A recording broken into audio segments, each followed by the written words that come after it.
¿Puede la República Popular China contribuir a la transformación económica de El Salvador? La Fundación para el Desarrollo de Centroamérica, FUDESCEN, y la Embajada de la República Popular China celebraron la semana pasada una conferencia y una mesa redonda sobre las nuevas oportunidades para El Salvador en la relación con China, en el marco del primer aniversario de las relaciones diplomáticas entre ambas naciones. En una entrevista exclusiva desde el Churchill Bar del Hotel Barceló, Focus tiene el privilegio de conversar con sus dos principales ponentes, el doctor Enrique Dussel-Peters, economista mexicano, director del Centro de Estudio China-México, y el doctor Zheng Gan, embajador y exdirector para Latinoamérica de la Cancillería China, y también con el ex canciller de la República, Jaime Miranda, vicepresidente de FUDESCEN, organizador del evento con el patrocinio de la Embajada de China en El Salvador. Bienvenidos. Es un gusto tenerlos en Focus. Es un gusto. Comencemos con Jaime Miranda. ¿Por qué China Popular escogió para su primer evento público el tema de China y de las relaciones con El Salvador? Bueno, la relación con China es un acontecimiento muy importante, trascendental para el país. Estamos hablando de la segunda economía del mundo, estamos hablando de un miembro de Naciones Unidas, del Consejo de Seguridad. Estamos hablando de la posibilidad y la potencialidad de una relación que puede beneficiar mucho al país. Y este marco de por qué FUDESCEN realiza este foro es también la conclusión que hemos llegado nosotros en el sentido de por qué no discutirlo con la academia, con la sociedad civil, con todos los sectores de la sociedad. Es tan importante la relación en el marco de este primer aniversario que vale la pena discutirlo, que creo que es algo que debemos de discutir entre todos los salvadoreños y salvadoreñas, por supuesto. Yo no tengo la menor duda de eso, me parece muy acertada la decisión de ustedes, pero tenía que preguntártelo. Doctor Zheng, hubo una fuerte reacción inicial en El Salvador con la ruptura de relaciones con Taiwán, de algunos partidos políticos y sectores empresariales en El Salvador, pero sobre todo una fuerte reacción de Washington.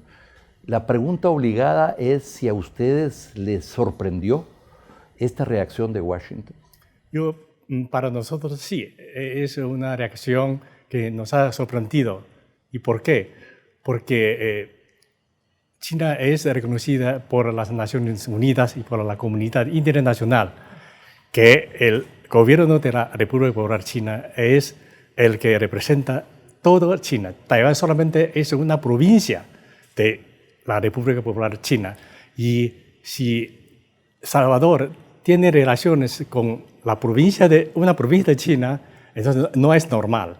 Y con la República Popular China eso es normal, porque no solamente algunos países de América Latina, sino los Estados Unidos en sí tienen relaciones diplomáticas con China. Por eso no hay por qué oponerse a otros países que hagan lo mismo.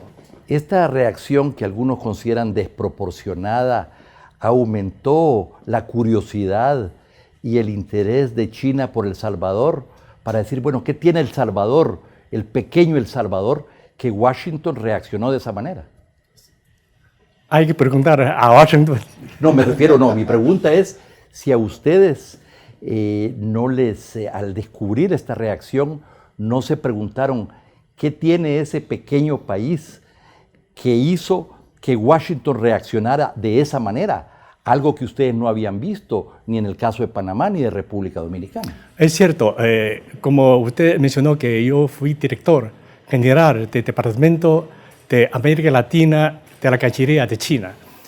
Y antes de establecer relaciones diplomáticas con Salvador o con la República Dominicana, hemos establecido relaciones con 23, 22 países de América Latina, esa relación diplomática. Y no hubo esta reacción por parte de Estados Unidos. Solo yo espero que esto ponga a El Salvador en un estatus especial en Pekín, ¿verdad? Y lo consideren como algo aparte, que tenemos algo muy que no se puede ver en otros lugares. Pero bueno, doctor Dussel, China es ya el segundo socio comercial de El Salvador. Sin relaciones diplomáticas y económicas, acumulamos ya para el 2018 un déficit comercial de 1.500 millones de dólares, es decir, más o menos un 20% de todo el déficit comercial que tiene el país, que se aproxima a unos 6.000 millones de dólares, ¿verdad? Un déficit comercial que ya llega al 20% del Producto Interno Bruto, un Producto Interno Bruto que no crece más allá de 2.5%, y con una deuda pública que ya supera el 70% del PIB. A nosotros no nos interesa, aunque sea China, otra relación para aumentar el déficit comercial y la deuda pública, sino una relación que nos ayude a salir de la trampa del bajo crecimiento y competitividad y alto endeudamiento. Este es el tema principal. Por lo tanto, a mí me parece que lo que tenemos que preguntarnos es cómo puede contribuir China, ¿verdad?, a sacarnos de esta trampa, pero haciendo nosotros los salvadoreños nuestra tarea, porque se necesita dos para bailar el tango.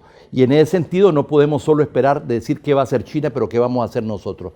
En lo que respecta a China, ¿cómo ve usted la relación con un pequeño país, con El Salvador, con una economía emproblemada? ¿Qué nos puede dar China en particular? Mira, yo te diría a grandes términos, hoy en día el tango se baila entre tres, no entre dos. Es decir... Pero con el Estados Unidos ya tenemos rato de estarlo bailando. Bueno, pues entonces serán tres, es decir, será El Salvador, será Estados Unidos y será China, ¿no? Es lo que está pasando en toda América Latina. México, Brasil, Cuba, Venezuela, Argentina, todos tienen y están entablando una relación, a veces complicada, con China y con Estados Unidos, no es ¿no? Usted en su ponencia de esta mañana enfatizó que no se trata de China o Estados Unidos, sino de ambos. Claro, porque... Y el tema es cómo una pequeña nación como El Salvador puede administrar esta relación con ambos cuando la nueva relación con China crea algunas susceptibilidades en Washington con una administración como la que tiene Estados Unidos actualmente.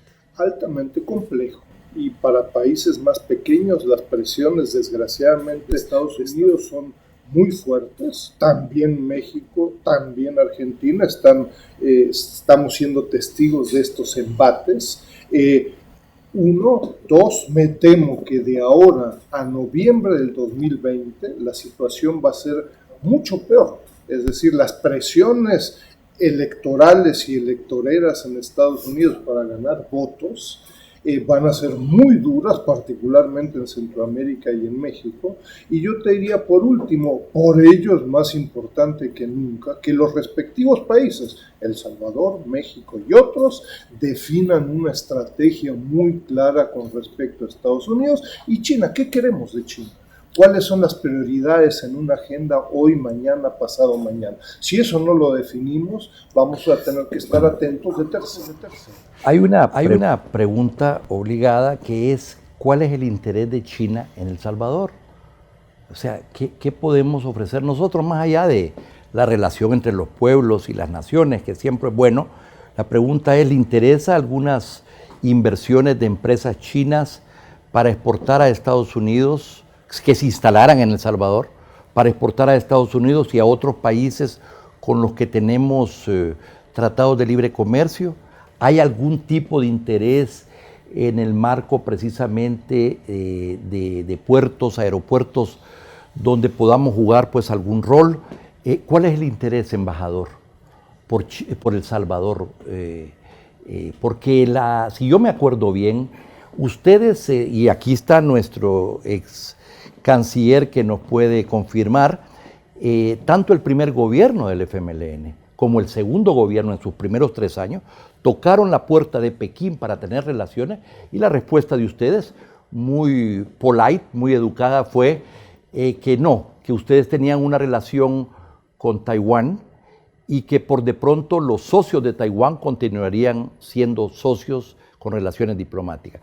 No fue hasta la llegada del nuevo gobierno taiwanés, que no pareciera que no reconoció el principio de una sola China, que ustedes decidieron ir al encuentro de 3 países latinoamericanos, incluido El Salvador. Entonces no fue por el interés particular por El Salvador que fue la primera motivación de acordar relaciones con nosotros.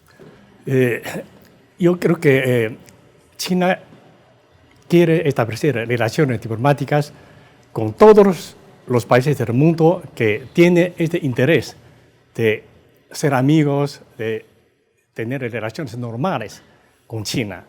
Pero por un periodo de tiempo que la situación entre dos lados del estrecho de Taiwán fue cambiante y hubo un llamado cese de fuego diplomático, llamados, ¿no?, entre ambos lados del estrecho, pero después de que actuar el gobierno local de Taiwán subió al poder, tomó una posición de independentista de Taiwán, y por eso para nosotros esto es un gran desafío para la reunificación de China. Antes de regresar al tema de cuál es el interés eventual que ustedes tengan en El Salvador, Jaime, tú viviste en Cancillería en los últimos 10 años, puedes confirmar esto, pero además hay un señalamiento tanto, dijéramos, de sectores conservadores en El Salvador como del mismo Washington, que lo que ellos objetaron era que esta relación no se estableció con China de manera transparente. Pero hay otras opiniones que dicen, si se hubiera hecho de manera tan transparente, ¿verdad?, estos poderes se hubieran pronunciado para tratar de evitar que las relaciones se establecieran. Bueno, hay que entender que no puede cerrar los ojos ante una cosa evidente. La relación con China viene mucho más allá de la relación diplomática. La verdad es que China es el segundo socio comercial del país, y independientemente de la relación diplomática. Las relaciones diplomáticas tienen sus tiempos, tienen sus formas. Si usted pregunta qué es lo que pasó en Estados Unidos con Kissinger, va a saber que fue lo mismo. Si va a República Dominicana, igual, con Panamá lo mismo. O sea, la forma en que se hace tiene su forma de hacerse. Entonces, yo lo que creo que más importante que eso es el hecho que existe la relación y que el país, y estoy hablando de toda la sociedad en general, tenemos que hacer algo que estaba diciendo Enrique. Tenemos que definir bajo qué rumbo, qué estrategia vamos a hacer para sacar provecho de esta relación, de esta posibilidad. Hay que verlo en términos del desarrollo del país. De acuerdo. De nuevo retomo el tema de la pregunta, ¿cuál puede ser el interés de China en El Salvador? Puede haber algunos intereses de algunas empresas de usar El Salvador como plataforma exportadora a Estados Unidos, Centroamérica y otros países con quienes tenemos tratados de libre comercio. Representa el puerto de la Unión y el aeropuerto internacional algún tipo de interés logístico.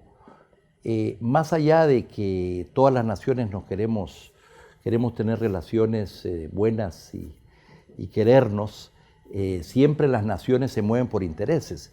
Y yo desearía que tuviera interés China real en El Salvador, porque eso lo incentivaría más a participar.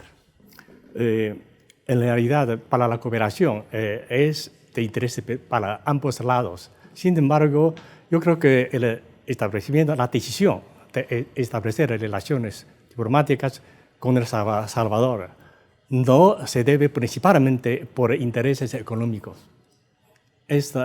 sino yo creo que es integral, político, económico, cultural y internacional. incluso, si me permites, lo que ha demostrado China en las últimas décadas es que creo que China no excluye ningún ámbito de la cooperación. Es decir, puede concentrarse en institutos Confucio, puede concentrarse en el medio académico y puede incluso concentrarse en el ámbito militar. ¿No? Digo, para no irnos por las ramas, es decir, con algunos países de América Latina, la cooperación llega al ámbito militar y en medio está comercio, inversión, infraestructura, financiamiento. Más bien depende de nosotros, El Salvador, en qué quieres cooperar con China, porque China te ofrece un portafolio de 20 cosas.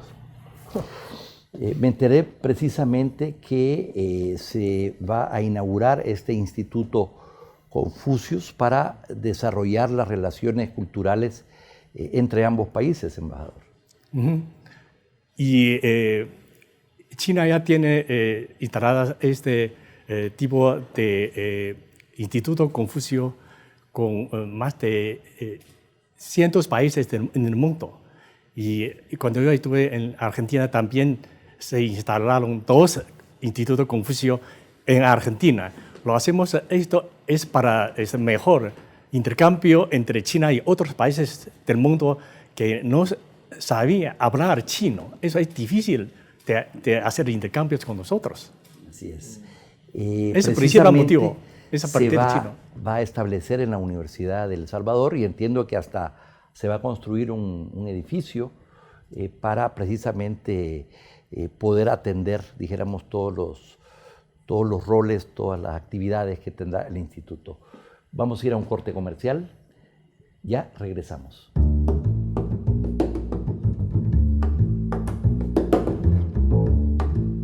¿Puede la República Popular China contribuir a la transformación económica de El Salvador?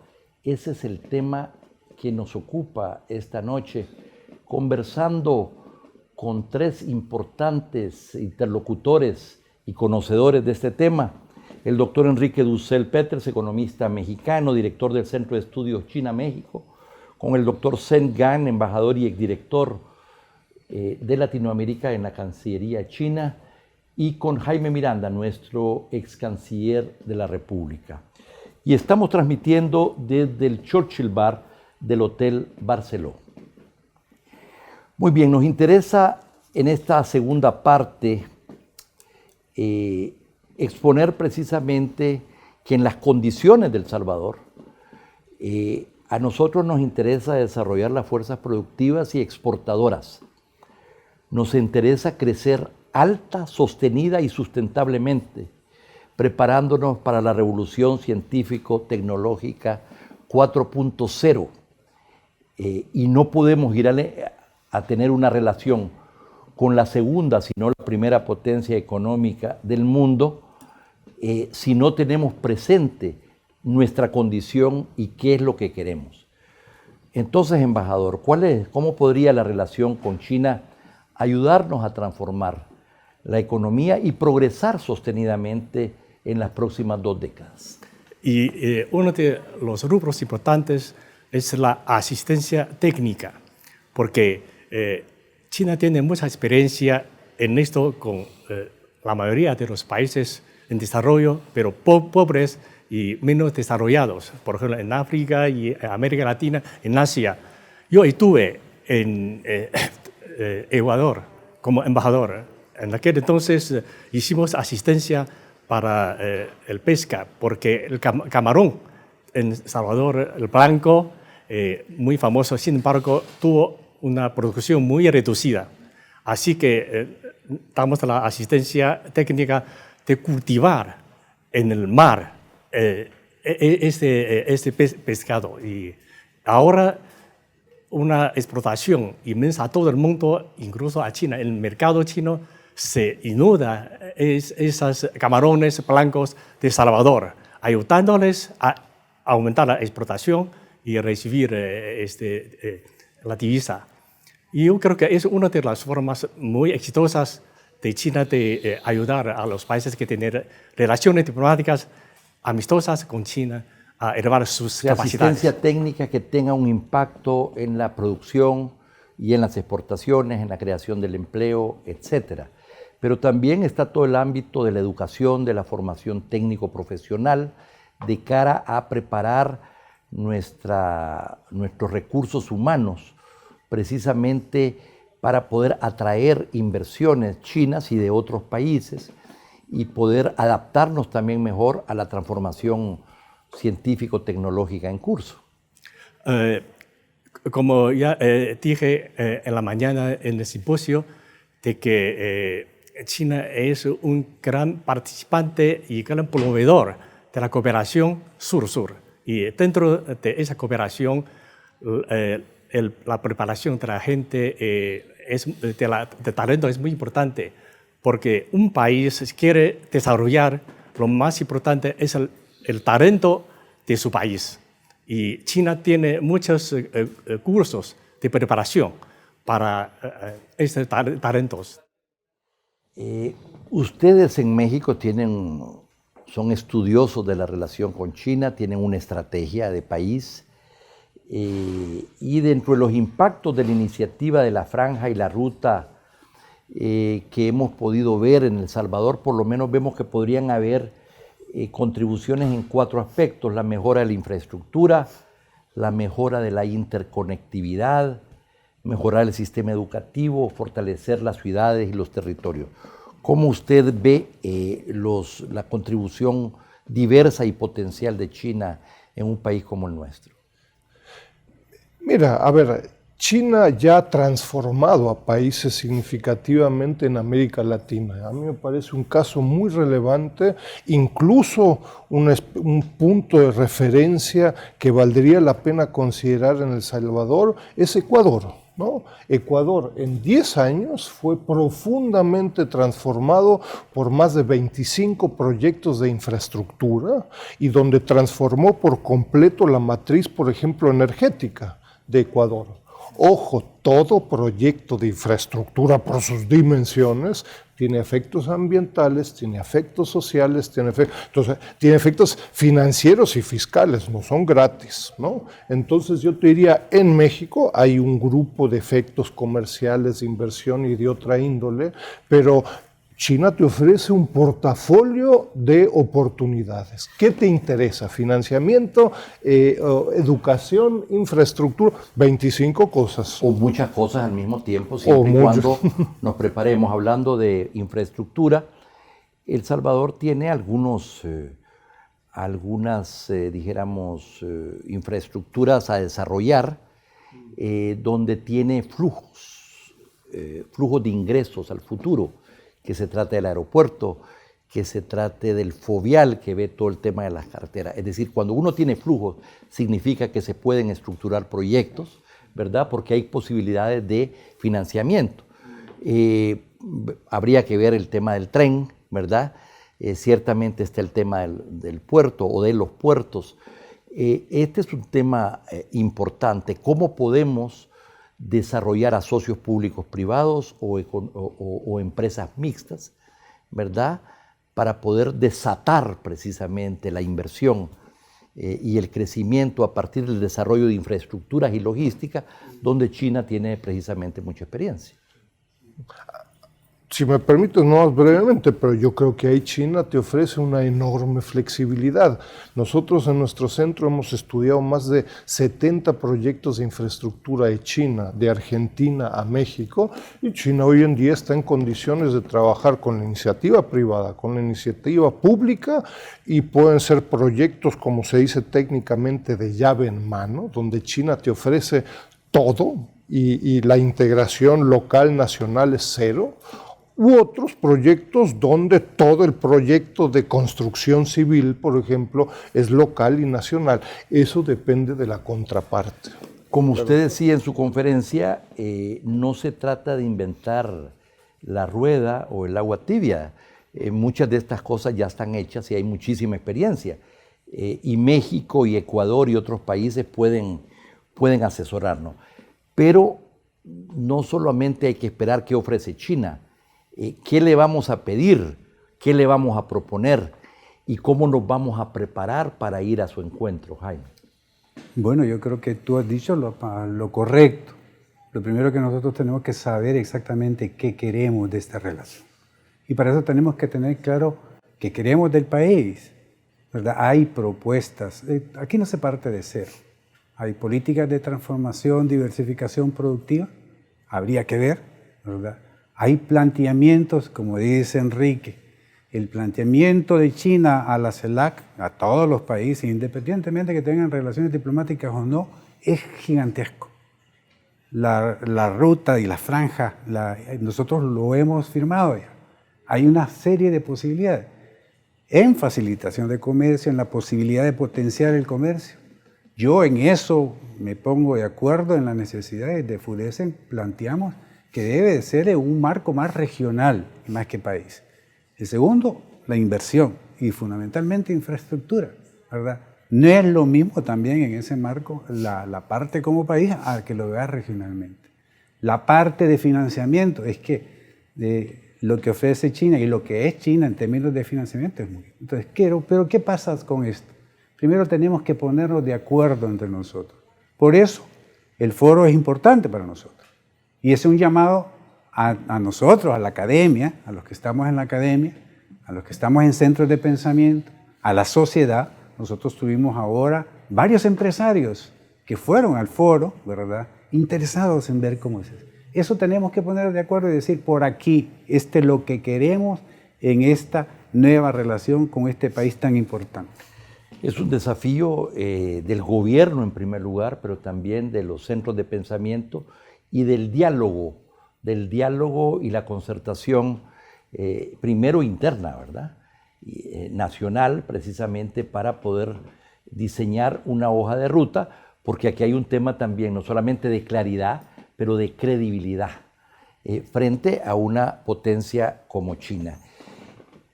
Doctor Sen, aconséjenos en su visión, cuando usted, hoy, por un momento usted, aunque sigue siendo y representando los intereses del país, pero necesitamos que nos aconseje. ¿Qué nos diría? ¿Qué deberíamos hacer para sacarle el máximo provecho a la cooperación y a las inversiones chinas? ¿Cómo avanzar en estos 4 carriles aceleradamente al mismo tiempo? Denos unos tips, unas sugerencias. ¿Cuál es el secreto para tratar con ustedes? Sí, yo creo que el doctor tiene mucha razón, de que primero hay un acuerdo interno entre los salvadoreños. Con eso podemos cooperar más fluidamente. Y yo creo que eso es importante. Tanto el gobierno como los partidos apoyan esta relación con China y coopera con China. Entonces, yo creo que es fácil de lograr muchos beneficios. ¿Cuál ha sido la experiencia de México? ¿Ustedes han logrado entre ustedes ponerse de acuerdo y tener una visión más compartida de qué hacer con China y cómo sacarle mayor provecho? Ustedes tienen tanques de pensamientos, tienen una cancillería con una gran tradición en política exterior y por lo tanto la pregunta es si ustedes han logrado avanzar en esto. Mira, ha sido un proceso lento, complicado, que ha durado mucho tiempo, yo diría demasiado tiempo, pero yo te diría, el resumen de todo este largo proceso, que va a continuar durante décadas, es indispensable la preparación institucional. Hay una responsabilidad de instituciones privadas, instituciones públicas, académicas y otros.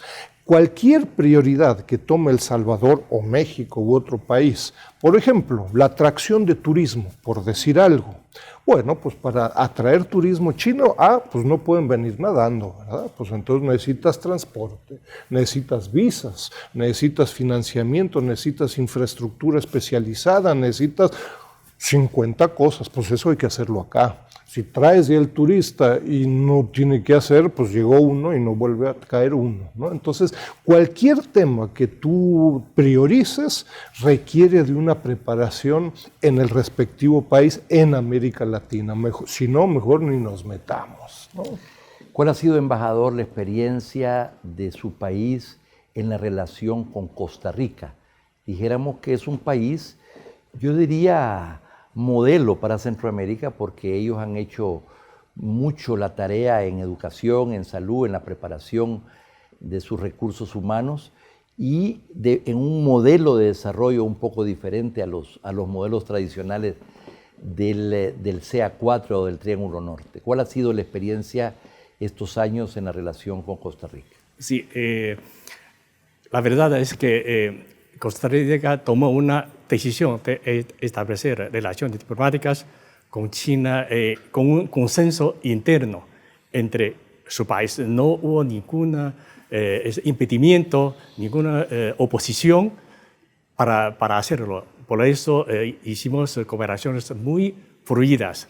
Lo que el gobierno de Costa Rica quería hacer cooperaciones con China y nosotros también estamos en condiciones de hacerlos, lo hacemos sin oposición. Por ejemplo, ni en el Congreso, ni partidos de oposición, ni nada. Por eso, con esta fluidez, hicimos cosas muy rápidas y muchas. Por ejemplo, un estadio de deporte se construyó dentro de un año, pero se imaginaba que si hubo muchas oposiciones, muchas discusiones, eso no podría hacerlo. Este primer año de las relaciones ha sido un año interesante, no ha sido fácil, pero veo que ha habido una relación muy importante con diferentes sectores de la sociedad salvadoreña, a miembros de la prensa, de los medios de comunicación, han sido invitados a conocer China, miembros de la academia, a políticos, etcétera, empresarios, entiendo yo que también. Pareciera que diversos sectores han sido invitados y conocen un poquito más de China. ¿Tienen alguna valoración ustedes sobre lo que ha sido este primer año? Creo que sí. Primero, es muy importante el conocimiento mutuo. Con este conocimiento, ahora yo creo que, como usted dijo, que ahora hay una gran ausencia y ignorancia aquí sobre China. Y por eso vienen muchos malentendimientos. Y si podemos hacer más intercambios, más gente que visiten a China para conocer a China, primero periodistas, luego políticos y mucha gente de su parte, conocer China y sabe que China quiere establecer relación con Salvador con una muy buena intención y yo creo que eso es una manera muy importante para hacer esto. Bueno, quisiera agradecerles el que hayan aceptado nuestra invitación a estar en este programa. La presencia de ambos en el país fue un seminario extraordinario esta mañana y espero que eventos como el que Fundesen ha organizado con el auspicio de la Embajada China puedan darse con mucho más frecuencia. Muchísimas gracias. Muchas gracias. Embajador. Mucho gusto. Jaime. Gracias, Alberto. Y a ustedes, amigos televidentes, no nos cambie, hay mucho más contenido en Focus.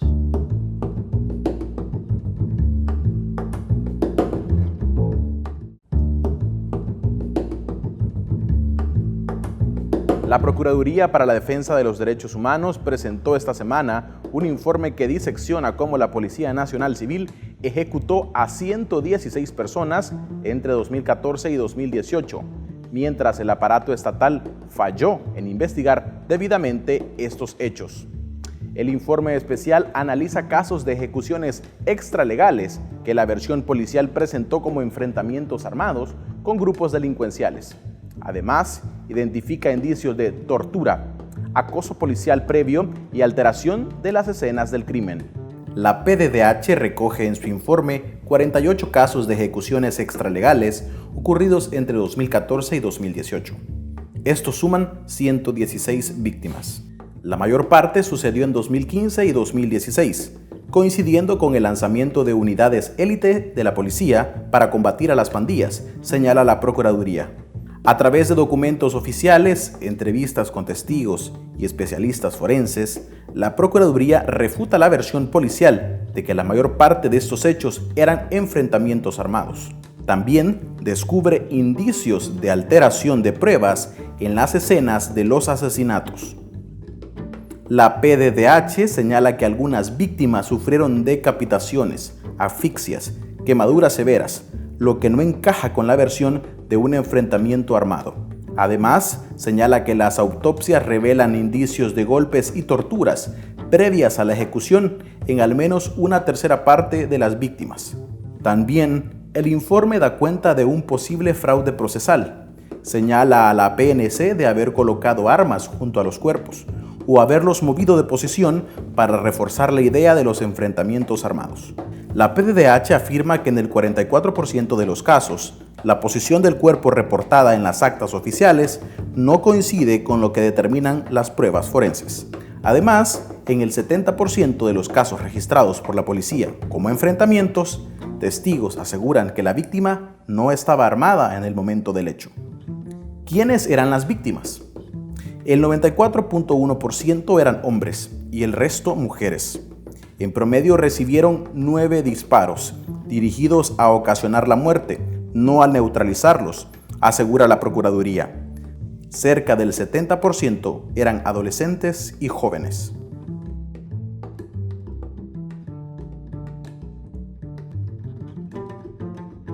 Los hechos, en particular las masacres y ejecuciones múltiples, ocurrieron usualmente en zonas rurales, pobres, alejadas de núcleos poblacionales. Según la policía, el 90.5% de las víctimas pertenecía a pandillas, pero la PDDH asegura que a partir de los testimonios de varias fuentes, este no era el caso en la mayor parte de los ejecutados. Otro hallazgo clave del informe es el acoso previo que muchas víctimas sufrieron antes de finalmente ser ejecutadas. En el 60% de los casos, hubo antecedentes de vulneración de derechos de la víctima o sus familiares. En muchos casos, quienes vulneraron sus derechos son los mismos que luego le dieron muerte. La PDDH concluye que estas ejecuciones extralegales no fueron un hecho aislado. En muchos casos constituyeron el punto final a episodios de acoso policial y amenazas sufridos previamente por las víctimas. La institución advirtió que esta es una muestra que el Estado falló en reaccionar de manera oportuna a las violaciones de derechos humanos.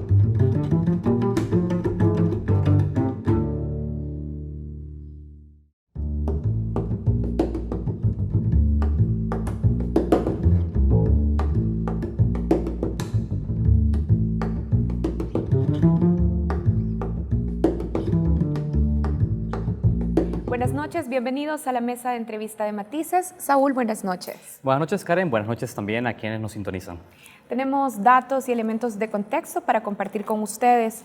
Gustavo López Davison ha sido elegido como el nuevo presidente del Consejo Ejecutivo Nacional, el COENA. Sobre él recae ahora la conducción de un partido político que en la última elección presidencial perdió más de 500,000 de votos respecto a los que obtuvo en el año 2014. Su desafío ahora es devolver el interés del electorado por Arena.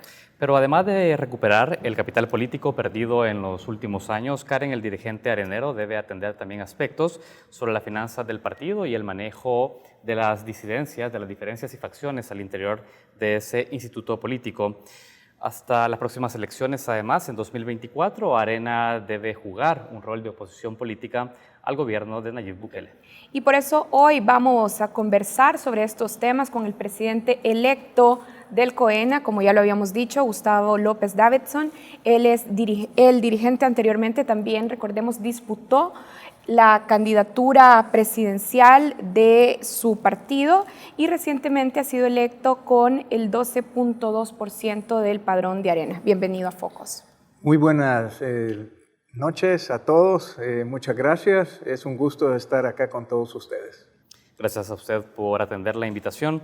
Queremos ir haciendo un análisis respecto al instituto político que usted ahora conduce, pero quizás la parte principal y medular de esto es que existe de manera objetiva una caída en el caudal político que el partido político ha tenido en el desempeño de los últimos años.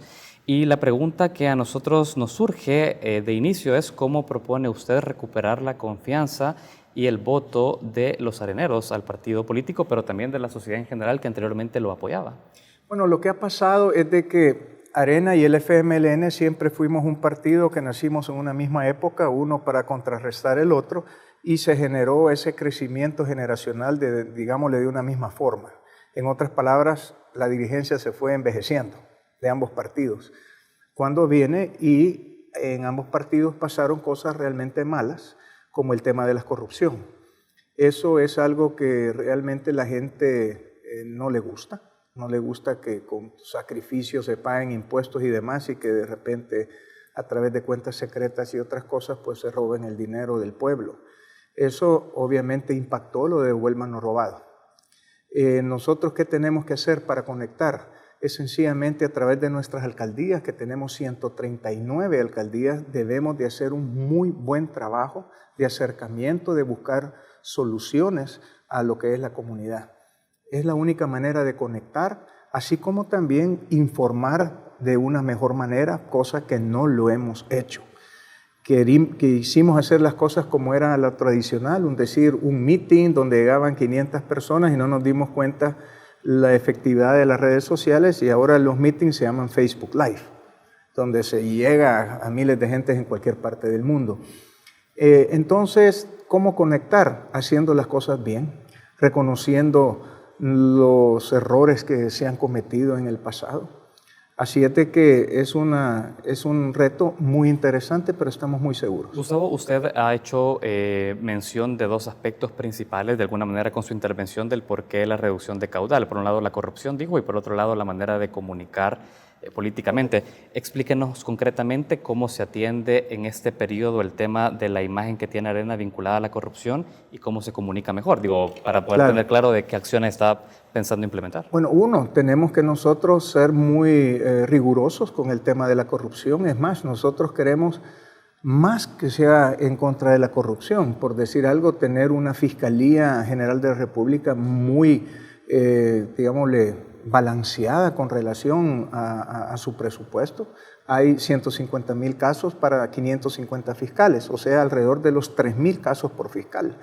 Tenemos que buscar también, en vez de una Corte de Cuentas, nosotros deberíamos de tener ya una Contraloría General de la República, que tiene otras atribuciones y funciones, y la ley del servicio público, que sea una ley estricta, porque el pueblo lo que quiere es transparencia. El pueblo lo que quiere es que las cosas se hagan bien y sean cosas que requiere la comunidad. Y por eso digo, importantísimo es mucho a través de los alcaldes. Tenemos una oportunidad fenomenal. El 68% de la población de nuestro país vive bajo banderas de Arena. O sea que la oportunidad de aquí al 2021 de hacer cosas que la gente sienta y obviamente informarla bien, que en eso estamos trabajando, va a generar un impacto positivo. Tomo nota de esto que ha dicho. Tenemos que ser rigurosos sobre la corrupción. Claro. Vamos a volver a ese tema, pero también queremos hablar sobre su proceso de elección antes. Usted ha ganado la elección con 15,542 votos. Correcto. Estos son equivalentes, como lo decíamos al principio en el contexto de esta entrevista, al 12.2% del padrón de Arena. En estas elecciones, además, también tenemos que decir que participaron solo 2 de cada 10 areneros afiliados. Es decir, participaron 21,000 de un total de 127,000 inscritos. ¿Cómo defiende su triunfo ante alguien que pueda cuestionar la legitimidad de la elección porque al final no participó la mayoría del padrón? Bueno, les comento, el tema es bien sencillo. El error del partido fue de que a los candidatos para la presidencia de Arena se les entregaron hojas de afiliación. A usted también, porque usted compitió en ese proceso. Pero yo, la verdad del caso, no busqué afiliar prácticamente nada. Entonces se generaron una cantidad de afiliados que la verdad del caso eran afiliados falsos, porque ni llegaron a votar en esa elección, votaron alrededor de 50 y pico de mil personas. 57,028 personas. Sí, era un padrón de 124,000, una cosa por el estilo. Entonces, eso es lo que pasó, que se empezaron, ahí me imagino que les dieron de alguna cosita para que llenaran la hoja y le dieran el DUI y demás, y eso fue prácticamente la razón que se infló de una manera impresionante. O sea, ese padrón inflado fue el que a usted lo llevó como presidente ahora del COENA. Exactamente. ¿Pero por qué acepta usted participar en unas elecciones donde tiene un padrón inflado? Bueno, participé en una elección en la cual nosotros, por decir algo, logramos algo interesante, que fue que logramos más del doble de la votación con relación a la elección pasada para el COENA. El tema es parte de los retos que tenemos que buscar ir resolviendo, errores de otros que no están bajo nuestro control. Tenemos que participar, pero ya sabíamos que esto nos iba a pasar y nos los iban a preguntar. Ahora, usted ha dicho varias cosas en su primera intervención. Dijo, el error fue que se repartieron estas hojas, que se infló el padrón. Ha dicho también, les dieron algunas cositas a las personas para que se afiliaran. Claro. Es decir, con todos estos elementos, y de hecho también esta semana decía, se afilió gente a diestra y siniestra, sí. Tenemos en el padrón a gente de maquilas y a gente de súper. Si en ese proceso los candidatos más fuertes manipularon el padrón, estamos hablando de que en esas elecciones se cometió fraude. No, no creo que se haya cometido fraude, sencillamente participó una gran cantidad digámosle, de afiliados, que son muchos, pero los que participaron obviamente son los que son. Pero manipular el padrón de esa manera, ¿no le parece un estilo, un tipo de fraude? No, porque el voto es secreto. El voto sencillamente van a ir a votar la gente que realmente está convencida, y el que no está convencido sencillamente no va a votar. Lo mismo en nuestras elecciones recién pasadas. Votó alrededor del 50% de la votación. No podríamos decir que el otro 50% entonces no le interesa o es fraudulento. No, sencillamente yo lo que veo es de que hay un error en la forma de cómo se han afiliado las personas, y aquellas que le afiliaron porque le regalaron algo, esas no fueron a votar. Como fuere la situación, sí tenemos un porcentaje mínimo respecto al total del padrón registrado, aunque esté inflado. Claro. Digamos, esa situación también nos plantea la legitimidad con la que usted cuenta. Es decir, es muy difícil también estimar la cantidad de areneros que ciertamente se abocaron a participar en esa elección de candidato de COENA, y por lo tanto no sabemos si esa legitimidad realmente está sustentada o no. ¿O tiene usted un número preciso o que se acerque a cuánto es el porcentaje del padrón de la... Yo pienso que el padrón debe de andar alrededor, digámosle, real, de unos quizás entre 65,000 y 70,000.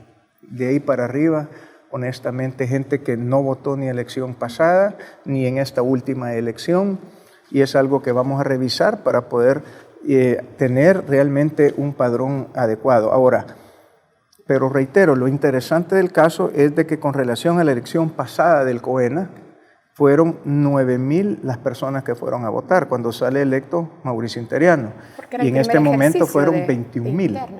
O sea que realmente generó un crecimiento bastante importante. Ahora, Gustavo, volviendo a esta práctica que usted calificaba de error, de manipulación, de inflar el padrón, ¿usted ha considerado denunciar a los responsables de estas prácticas ante el Tribunal de Primera Instancia del partido? Yo lo que veo, lo que nosotros tenemos que buscar es resolver ese problema.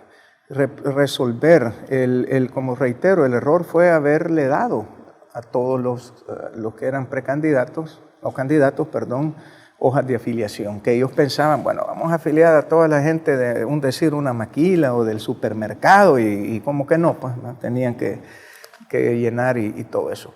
Lo importante es buscar la solución. ¿Cómo se resuelve? Porque digo, ahora tiene usted de frente resolverlo. Bueno, eso es bien sencillo. Tenemos que hacer una consulta con todas las diferentes estructuras para después llevarlo a una asamblea general donde hay que modificar el estatuto, que después de 2 elecciones que alguien no participa, pues sería depurado. Y eso va a hacer de que el padrón realmente llegue al nivel adecuado. Siendo 60,000 aproximadamente, ha dicho usted que por ahí podría rondar la cantidad de votantes. Yo pienso de que sí. Ahora, también hay que entender algo. Normalmente cuando hay una elección presidencial la gente llega a votar más. que es una elección secundaria, por decir algo. Pero no es cualquier momento el que han venido a votar ahorita. Están votando, no es cualquier momento al cual han ido a votar los areneros ahora. Están votando por una nueva dirigencia que tiene que hacer una posición política, un presidente que yo comprendo, pero lo normal es que cuando es el candidato para la presidencia de la República, normalmente siempre es cuando más llega la gente. En nuestra experiencia, cuando son elecciones del COENA y demás, siempre ha sido una elección de gente que menos gente llega a votar. Quiero tener claridad sobre lo que usted nos decía respecto al tema de la elección de funcionarios que finalmente pueden controlar o combatir mejor la corrupción. Hablaba del tema de la Fiscalía, de instituciones de control externo, pero no hay ninguna autocrítica respecto al ejercicio de sus miembros del partido, que finalmente son quienes han sido señalados de actos de corrupción. ¿Sobre eso no hay ninguna reflexión? Bueno, el tema, no, por supuesto, créame que nosotros vamos a buscar en nuestro COENA, si alguien hace algo realmente malo, nosotros vamos a ir directamente a la Fiscalía a denunciarlo, a denunciar públicamente. Tenemos que limpiar el nombre de Arena, que poca gente son las que nos han complicado. Y también quiero reiterar que Arena, como tal, Arena jamás ha defendido a nadie que ha estado metido en un caso de corrupción. Como tal, el partido, ustedes pueden investigar en todos los medios y demás, jamás como otros partidos que le buscan hasta asilo político. Así es de que tenemos que trabajar para limpiar el nombre y que la gente vea que estamos haciendo cosas interesantes en beneficio de la población. Pero en el caso del expresidente Francisco Flores, una cámara penal el mes pasado, en julio de 2019, ha establecido que Arena recibió fondos de Taiwán que estaban dirigidos para proyectos sociales públicos. Por esta causa, Arena como instituto político va a tener que enfrentar un proceso civil. Arena nunca ha aceptado públicamente la responsabilidad sobre este caso y nunca dejó de defender al expresidente Flores. ¿Usted está dispuesto a cambiar el discurso del partido? Bueno, mire, yo lo que estoy dispuesto a decir la verdad, estoy dispuesto a corregir los errores, estoy dispuesto a aceptar también el tema de los errores. Que llegó el dinero al partido para la campaña del presidente Saca, así mismo, así fue. Eso está más que comprobado. Que personas no hicieron el debido proceso con el manejo del dinero, en efecto, son las personas. Pero el tema del por qué hay una Arena con sus ideales, sus principios, sus valores, su credo y demás, eso es algo de que no tiene un tema de involucrada en el aspecto de la corrupción. Desafortunadamente hemos tenido gente que se aprovechó del puesto y hemos aprendido que no puede ser alguien presidente de la República y presidente del partido. Gustavo, usted ha estado en el partido desde su fundación, incluso ha participado en el COENA en décadas anteriores, en el año 2003. ¿Nunca conoció que el partido estaba recibiendo fondos públicos para financiar la campaña electoral de Antonio Saca? No, nunca. Nunca. ¿Lo tomaron por sorpresa los señalamientos de la Fiscalía sobre estos fondos públicos desviados al partido? Definitivamente, igual como cualquiera de nosotros. Es una cosa de que uno también se siente, ¿cómo les puedo decir?, decepcionado de que no se hizo el debido proceso. Yo creo que esto comienza desde Taiwán, porque mandan un dinero a nombre del presidente Saca. Es lo que yo he entendido. Flores. Flores.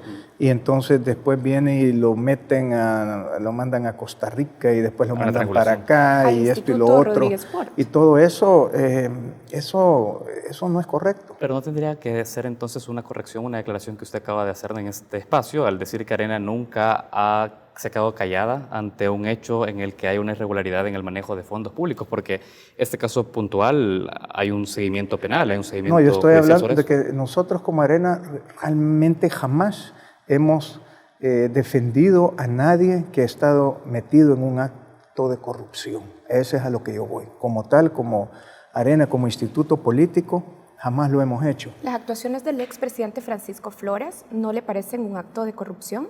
¿Las qué? Las actuaciones del expresidente Francisco Sí, Flores. me parece que definitivamente no hizo las cosas de la manera correcta. Totalmente de acuerdo. ¿Un acto de corrupción como tal? Es un acto de, no sé si es de corrupción, yo más creo que es un acto en el cual podría decir, tal vez, no soy abogado, pero hay un lavado tal vez de dinero, no se pagó un impuesto, ya que llega el nombre de él, entonces yo más creo que por ahí va, no fue un debido proceso de cómo ese dinero se manejó. Vamos a hacer una pausa de esa entrevista. Gustavo, nosotros enseguida volvemos con más en Matices.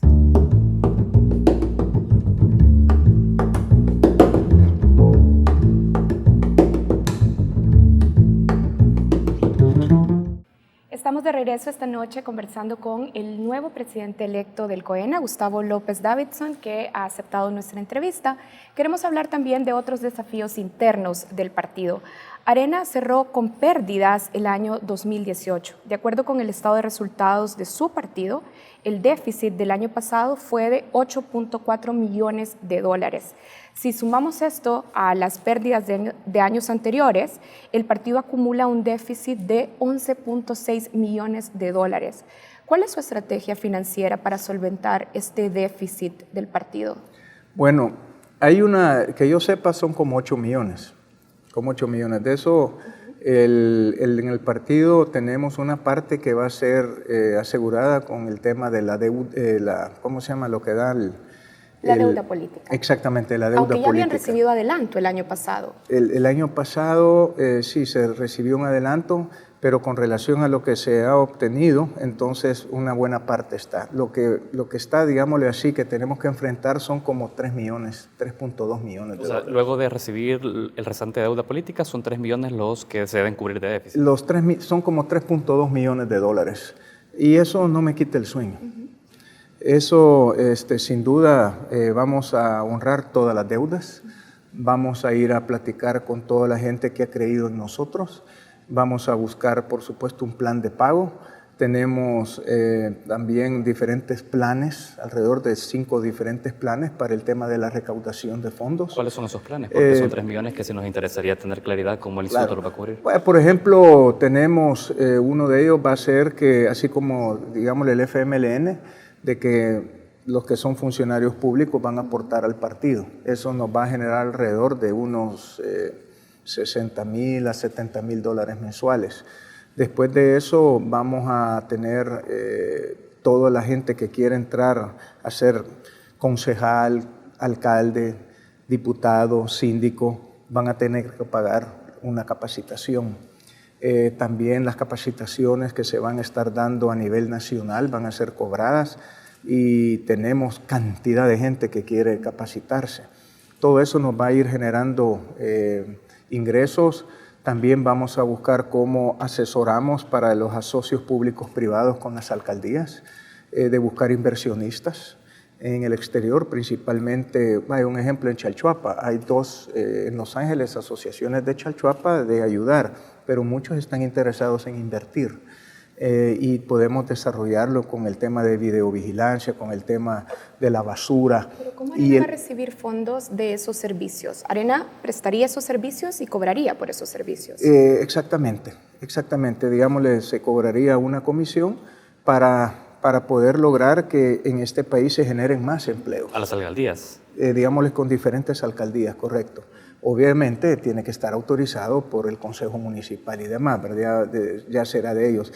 Pero es de nosotros cómo encontrar el capital para que puedan invertir y principalmente gente que sea, en ese caso, si hablamos de, digamos, de Chalchuapa, gente de Santana o de mismo Chalchuapa. Coméntenos algo, usted ya tuvo una reunión con los principales financistas del partido y cuando hablo de principales financistas, ha hablado de las principales familias que le han históricamente generado ingreso al partido político luego de la derrota electoral que tuvieron en la última elección presidencial. Ya hay una reunión con ellos sobre cómo usted piensa conducir de mejor manera y entonces poder devolver en ellos la confianza de seguir aportando al partido. Eso no tengo la menor duda que se va a dar. Digo, que van a poder, en el tema del apoyo. El punto es que nosotros hagamos también las cosas bien. No solo nosotros, las estructuras, renovación también que tenemos que tener, tenemos que dar ese apoyo y esa continuidad y ese acompañamiento a los alcaldes, preparar a nuestros diputados para que también analicen mejor las cosas, ¿verdad? ¿Hubo esa reunión con financistas? Todavía no. He platicado con algunos, pero... ¿Le han hecho sugerencias puntuales sobre el rumbo que debe tener el partido? No hay ningún tipo de condicionamiento de nada. Sencillamente nosotros tenemos que apegarnos a nuestros valores, nuestros principios de defender la institucionalidad, que es algo que que nos preocupa mucho, como este caso de la CICIE, ¿verdad? De que es una comisión internacional, y si es algo internacional, tiene que ser ratificado por la Asamblea Legislativa. Bien, quisiera volver al tema de las finanzas. Usted como empresario decía, bueno, esos 3.5 millones que tenemos que honrar no me quitan el sueño. Revisando su balance general, encontramos, por ejemplo, que ahora Arena tiene activos por 1.1 millones de dólares, pero tiene deudas pasivos también, pasivo en general acumulado, por 12.7 millones de dólares. ¿Esa relación no le preocupa? Bueno, el tema es que hay diferentes retos. Obviamente la condición después de una elección no es fácil. Yo creo que casi todos los partidos después de una elección quedan complicados. El punto está de que por suerte tenemos muchos que han sido proveedores y son proveedores nuestros de servicios de que nos están esperando, que son solidarios. Y eso creo que eso es bien importante. Es decir, Arena tiene deuda ahora pendiente con sus proveedores. Claro está. Ahí es donde está parte de ese pasivo, están cuentas por pagar. En esas cuentas por pagar, ahí están medios de televisión, probablemente a este canal también quizás se le debe. Entonces, es de llegar a acuerdos, entendimientos, y vamos a lograr resolver ese tema. Yo ¿Usted diría que esta diferencia mucho entre activos y pasivos hace que usted haya recibido un partido en quiebra? Está en una situación que, si lo vemos así, está en una situación compleja, pero lo más importante es si los que nos han dado servicios y productos están, digámosle así, poniendo una demanda a nivel judicial o cosas por el estilo, cosas que realmente, que yo sepa, no lo hemos tenido. O sea, hemos tenido gente que es solidaria y gente que nos está esperando. Arena, la verdad del caso, jamás ha dejado de pagar. Se han llegado a algunos acuerdos y demás, pero siempre a través de los años, si fuese el caso, pues ya vamos a tener 38 años y empezamos a sumar cuánto se ha invertido a través de los años, son cantidades de dinero. Quisiera retomar la situación respecto a la gestión que usted tiene que hacer con su grupo parlamentario. Hablaba usted hace unos minutos y decía una comisión internacional contra la impunidad tiene que pasar por el aval de la Asamblea Legislativa. Hablemos del trabajo legislativo de Arena. Sí. Hubo una serie de diputados que ahora mismo enfrentan un proceso disciplinario. Quisiera saber su opinión respecto a esto, porque de alguna manera se ha señalado que ellos no tienen el ADN arenero. Creo que son declaraciones, además, que usted ha expresado. Pero por otro lado, usted ha señalado de hacer y tender puentes con el gobierno de Nayib Bukele. ¿Cómo se concilia la postura de diputados de Arena que pueden tener simpatías con el presidente de la República y a la vez que no sufran críticas por parte de la dirigencia sobre que no tienen el ADN del partido? Bueno, mire, queremos dejarlo en claro. Nosotros como Arena vamos a buscar tener la mejor relación que se pueda con el Ejecutivo. Ponernos de acuerdo en lo positivo y que sea financieramente factible. Y ser una oposición realmente constructiva, pero dura, si se trata de buscar la vulnerabilidad del sistema democrático nuestro. Ahora, con el tema de los diputados, la verdad del caso, quizás solo es una de las personas que más me preocupa, que definitivamente no tiene ese ADN, pero han sido errores nuestros. Han sido errores nuestros porque no se demostró militancia. Prácticamente es como que alguien llega a una reunión pero se aísla porque no se siente bien en el grupo. ¿De quién estamos hablando? De Milena. Entonces veo yo que ella quiere, digámosle, sobresalir y salir en las noticias para poder, ¿cómo que se llama?, figurar de alguna manera. ¿Considera que fue un error haberla incorporado dentro de una planilla de Arena? Totalmente, totalmente. Es una persona que cuando he hablado con ella dice es que los de Arena aquí, es que los de Arena allá. En cambio he hablado con los demás y dicen no es que en el partido esto, en el partido lo otro. Que podrán existir algunas diferencias, ese no es ningún problema, la realidad, ¿verdad? Yo creo que platicando uno se entiende, pero quizás lo más importante es que las cosas se resuelven en casa. Uno tiene que hablar y no buscar cómo figurar por figurar, ¿verdad? Y entonces para que sea noticia y entonces decir una cosa para ver entonces que alguien responda. Podríamos concluir que si el presidente del partido político señala que fue un error haberla incorporado dentro de la planilla del partido político, ¿usted estaría de acuerdo con una expulsión de ella? Eso, la realidad del caso será el tribunal de primera instancia el que va a Pero definir. cuenta ya con esa... O sea, no soy yo el que... Yo más creo que eso es lo que ella quiere. Eso es lo que ella anda buscando. Pero la verdad del caso, eso será el tribunal y es absolutamente independiente, autónoma, el tribunal de primera instancia con relación al COENA. Hace unos minutos usted decía, haciendo esta revisión de errores que se han cometido en Arena, decía que era un error que el presidente de la República ocupara también el cargo de presidente del COENA, un poco criticando esta práctica de los dobles cargos. Pero revisando la lista de su planilla, encontramos que por lo menos 3 personas tienen dobles cargos. Michelle Linares es actual concejal en la Alcaldía de San Salvador, Mauricio Cuellar trabaja en la Asamblea Legislativa en la fracción de Arena y, por supuesto, la diputada Marcela Villatoro. ¿Por qué en estos casos y en el caso de su planilla no consideró este problema del doble cargo? Es que es diferente el sentido de un presidente de la República y presidente del partido. Estamos hablando como que del partido de gobierno, estamos hablando de los puestos como que más trascendentales a nivel del país. Acá nosotros lo que queremos ser es un COENA trascendental, de poder hacer lo mejor que se pueda en momentos que no está fácil, y para eso requerimos de la gente mejor capacitada para poder cumplir una misión. Es así de sencillo. Además, no es prohibido en nuestros estatutos el poder hacer eso.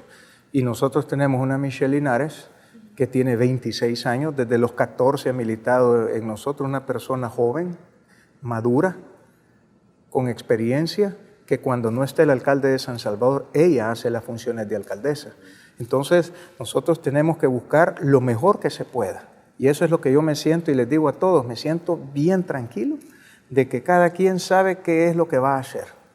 Y eso es lo que tenemos que hacer, ¿verdad? No andarnos dividiendo, sino que multiplicando. ¿Y en qué tiempo lo harán ellos? Porque ellos tienen un trabajo de tiempo completo como funcionarios públicos. Lo que sucede es de que, ¿qué le puedo decir? Uno tiene que saber organizar, uno tiene que saber delegar. ¿Qué le puedo decir? Hay empresas que tienen 1,000 gentes, 2,000 gentes, 5,000 gentes, pero las saben manejar. ¿Por qué? Porque tienen una organización y hay lo que se llama un comando, un control, inteligencia como disciplina. Entonces, eso no es problema, porque cada quien va a tener su, digámosle, su estructura, y el partido tiene estructuras, y entonces el tema es cómo llegan los mensajes y cómo hacemos para que se lleven a cabo y se hagan una realidad. Gustavo, estamos cerca de cerrar la entrevista y hay un aspecto importante del contexto, y es que el triunfo de Nayib Bukele ha venido a hacer una reflexión más profunda, o debería, del papel de los partidos políticos y el tipo de identidad que generan. Antes de la elección presidencial, ya 8 de cada 10 decían que no querían ni que Arena ni el FMLN volvieran al poder. ¿Usted considera que es necesaria también una lectura nueva de qué significa un partido de derecha en estos nuevos tiempos? ¿Hay una definición ya por parte suya como cabeza del presidente del principal partido de derechas en el país de qué es ser derecha hoy en día? Bueno, mire, muy interesante nosotros somos un partido de derecha, punto. No es como el tema de los géneros que de repente salen, que hay un montón de diferentes géneros. ¿Cómo define ese partido? No, definimos un partido que es igual que como nosotros comenzamos en nuestros principios, que defendemos la libertad individual, la libertad de prensa, la libre empresa, el tema de una república, los 3 diferentes poderes del Estado de manera independiente, en defensa de un totalitarismo, en defensa de la institucionalidad que hay, y eso es de nuestros inicios. ¿De la lucha anticomunista también? Por supuesto que somos un partido anticomunista, somos un partido de que no solo es el tema del comunismo, sino que de cualquier nueva vertiente que podría existir, un neomarxismo o lo que fuese, que trate de buscar complicar lo que es realmente nuestra democracia, que tanto nos ha costado. De lo contrario, no estuviéramos nosotros hablando acá. Entonces, eso es lo que nosotros somos, unos defensores de la democracia. Es decir, no ha cambiado nada con el partido que llevó a la presidencia Alfredo Cristiani, con el que usted conduce actualmente. En nuestros valores, en nuestros principios y lo que estamos defendiendo no ha cambiado. Lo que sí ha cambiado es la forma de hacer una política. Eso es precisamente lo que nosotros tenemos que entender. Gustavo López Davison, queremos agradecerle su tiempo con Focos. No, muchísimas gracias y lo felicito. Excelente entrevista. Muchas gracias. Muchas gracias. Nosotros hacemos una pausa, ya regresamos, tenemos más contenidos en Focos.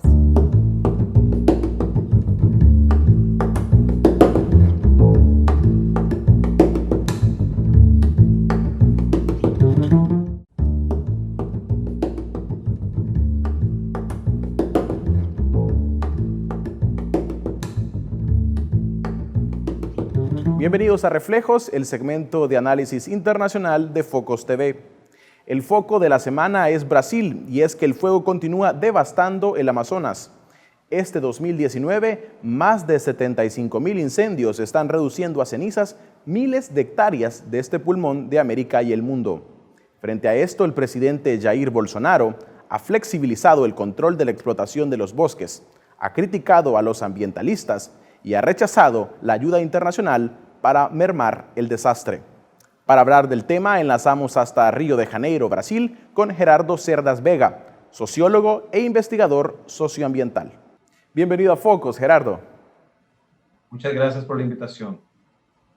Bien, ¿cómo explicar los incendios masivos que han consumido gran parte de la superficie del Amazonas? Claro. Bueno, una primera cosa que es importante decir es que estos incendios de ahora no son nada nuevo. La verdad que esto es algo que viene pasando hace muchos años, principalmente ocasionado por la expansión de la ganadería y la expansión de las plantaciones de soya que están tomando cada vez más la región amazónica, y ese proceso viene desde hace bastante tiempo. Digamos así, la deforestación en la Amazonia comenzó en los años 60, especialmente inicios de los años 70, y de entonces para acá, con la extracción de madera y con la expansión de la ganadería y la expansión de la soya a partir de los años 90, hay un punto de inflexión donde se acelera la destrucción del bosque, de la Amazonia, ¿no? Entonces se trata de un proceso más antiguo, no comenzó ahora, y lo que estamos viendo en este momento es el recrudecimiento, es la agudización de un problema histórico que está fomentado, por una parte, por la expansión de estas actividades económicas que son extensivas y cada vez van tomando más y más y más de la Amazonia, pero al mismo tiempo está agravado en este contexto del 2019 por las políticas o la falta de políticas que está siendo, digamos así, favorecida por el nuevo gobierno brasileño encabezado por Jair Bolsonaro. Entonces, lo que tenemos es un patrón histórico de incendios, ¿verdad?, que ha sido promovido en gran medida por la expansión de la frontera agrícola, por la extracción mineral también, es importante decirlo, y por la extracción de maderas a larga escala, en gran escala, cuyos hay muchos intereses creados a partir de estas actividades económicas, y muchos de ellos son ilegales. Hay en gran medida la expansión de esa frontera agrícola y la destrucción del bosque ocurre, digamos, en lo que se llama aquí en Brasil como grilagem, que es un estilo de apropiación ilegal de tierras públicas por parte de actores privados que van expandiendo la frontera agrícola de una forma difícil de controlar por parte del gobierno. Más aún cuando el propio gobierno se descompromete con la fiscalización, se descompromete con, ¿cómo se llama?, las políticas de prevención de la deforestación, y por el contrario pasa a estimular a estos actores que históricamente han tenido un papel destructivo del bosque en la Amazonia. Ahora bien, ¿cuál es el impacto ambiental de estos incendios? ¿Qué datos tenemos? Bueno, los daños son inestimables, ¿no? Estamos hablando más o menos de una área superior a las 20.000 hectáreas quemadas solo en las últimas semanas, solo en las últimas semanas. El incremento, ¿cómo se llama? Si comparamos con el mismo periodo del año pasado, de enero a agosto del 2018 a enero a agosto del 2017, tenemos un incremento de casi 85% más, que es decir, que lo que ya se quemó el año pasado en el mismo periodo. Y bueno, esto es extremadamente perjudicial desde el punto de vista de la destrucción de la biodiversidad, del lanzamiento a la atmósfera de más gases de efecto invernadero, y al mismo tiempo de la destrucción de áreas indígenas, de tierras indígenas, y, ¿cómo se llama?, de otras comunidades tradicionales que están sufriendo los embates de este tipo de incendios, ¿no? Porque no se trata, como muchas personas podrían pensar, de áreas vacías. Hay poblaciones que están ahí, incluso muchas veces se trata de comunidades indígenas que son uno de los principales, digamos así, blancos del gobierno Bolsonaro, que los ataca constantemente, como si ellos fueran, junto con las organizaciones no gubernamentales, los que están promoviendo estos incendios de tamaño considerable, ¿no? Por lo tanto, es una preocupación aún mayor para todas y todos que estamos aquí en Brasil, pero yo creo que también a nivel de América Latina y a nivel del mundo, porque el Amazonas, que no solo está en Brasil, sino en otros países de la región, pero la selva amazónica, junto con las otras selvas en Indonesia, el Congo y otros lugares de la región tropical del planeta, son fundamentales para la manutención o, digamos así, de ciertos patrones climáticos que no empeoren los patrones climáticos que ya están suficientemente perjudicados. Y con estos incendios lo que vemos es un agravamiento de las tendencias al calentamiento global, que ya sabemos todos y todas cuáles son sus resultados dramáticos, ¿no? Entonces es extremadamente grave.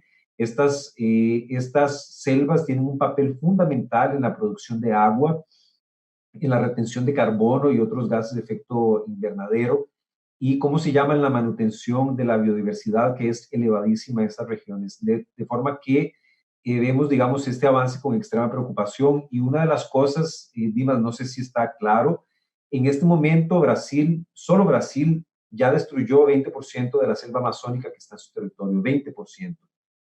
Y los especialistas están alertando que si llegamos a la destrucción del 25%, el proceso será irreversible, en el sentido de que la selva va a pasar por un proceso de sabanización. Eso significa que la selva progresivamente va a perder su carácter de bosque tropical y se va a transformar en una sabana, lo cual va a tener un impacto dramático también en términos de la producción de agua, de la captura de dióxido de carbono y de otros gases de efecto invernadero, y al mismo tiempo va a transformar absolutamente el carácter de ese bosque, impactando sus pueblos tradicionales, los pueblos indígenas y las formas, digamos así, de vida que existen en este bioma inmenso. Y finalmente, ¿cuál es la postura del gobierno brasileño para detener este desastre? ¿Están en capacidad de resolverlo solos? La actitud del gobierno Bolsonaro es absolutamente criminal. Ellos han tenido una clara y direccionada política de destruir todos los órganos de fiscalización y control de la deforestación.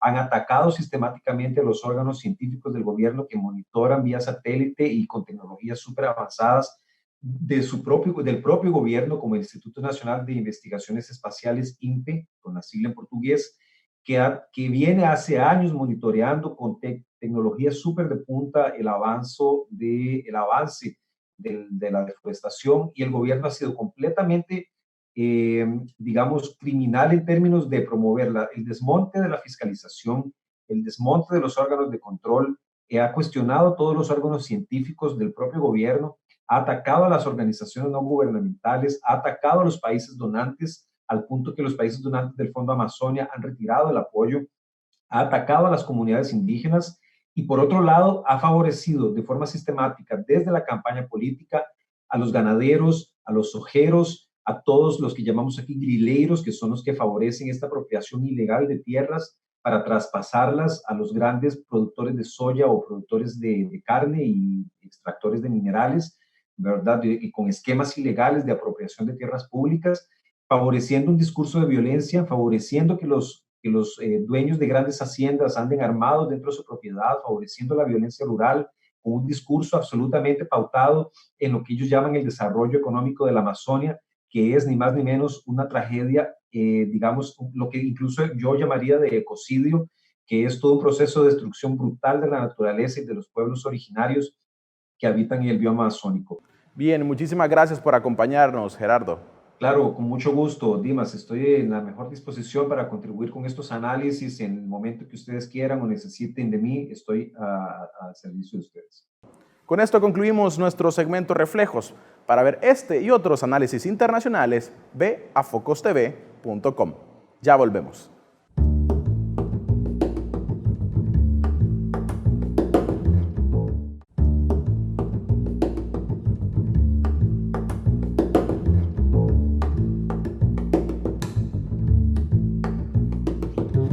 Hoy, en Retratos, los invitamos a conocer la historia de Tintino, que el grupo Entre Colores y Sombras llevará a las tablas del Teatro Nacional a partir del próximo viernes 6 de septiembre. Como parte de su apuesta por la inclusión, el grupo de teatro construyó para Tintino un elenco donde participan personas con síndrome de Down. Con esto cerramos la emisión de Focos de esta noche. Hasta la próxima.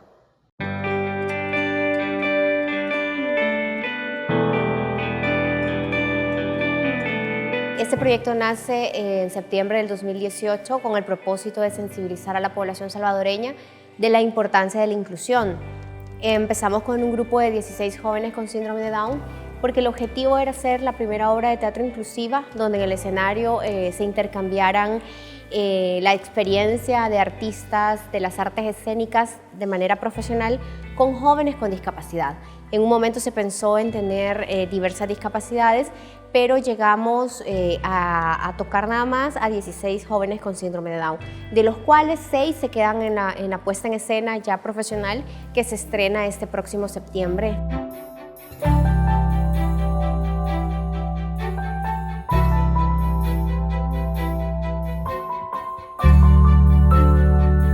Tintino es una migrante que le destruyen su mundo, que se llama Diversinglis, el cual es invadido por los seres de metal, por la riqueza natural que tenía este mundo.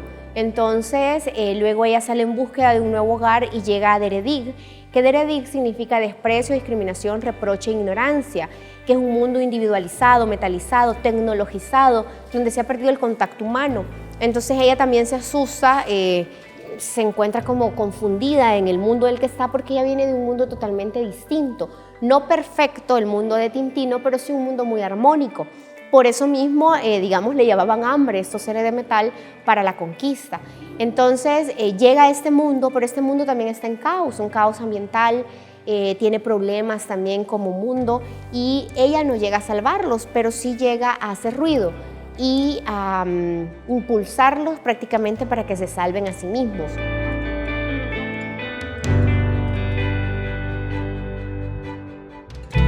Mi experiencia en este proceso ha sido súper valiosa.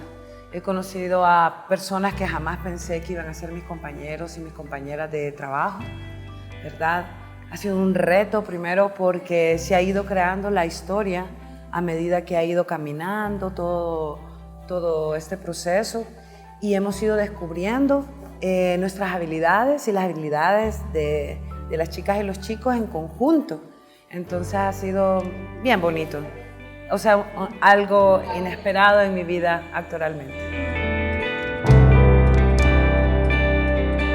Que trabajar con ellos con estos jóvenes que ellos tienen síndrome de Down, es una experiencia que te abre los ojos, a decir verdad, porque cada uno de estos chicos tiene algo que decir, tiene sus propios gustos,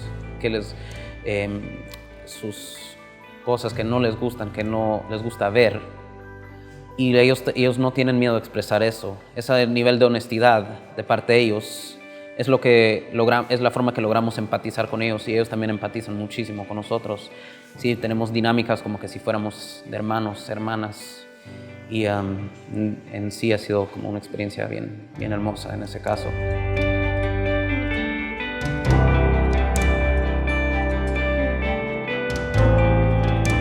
El tema de discapacidad nosotros lo vemos desde un enfoque de derechos. Entonces, lo que se quiere hacer como proyecto, vuelvo y digo, es visibilizar que las personas con discapacidad tienen el derecho a estar en el escenario, a estar en los espacios públicos, a estar en los diferentes ambientes en este país, porque son personas con derechos, son personas también con obligaciones, es ciudadanos y ciudadanas que merecen estar en los espacios. Yo soy Manuela, yo soy Tintino. Te invito 6, 7, 8 de septiembre en Teatro Nacional.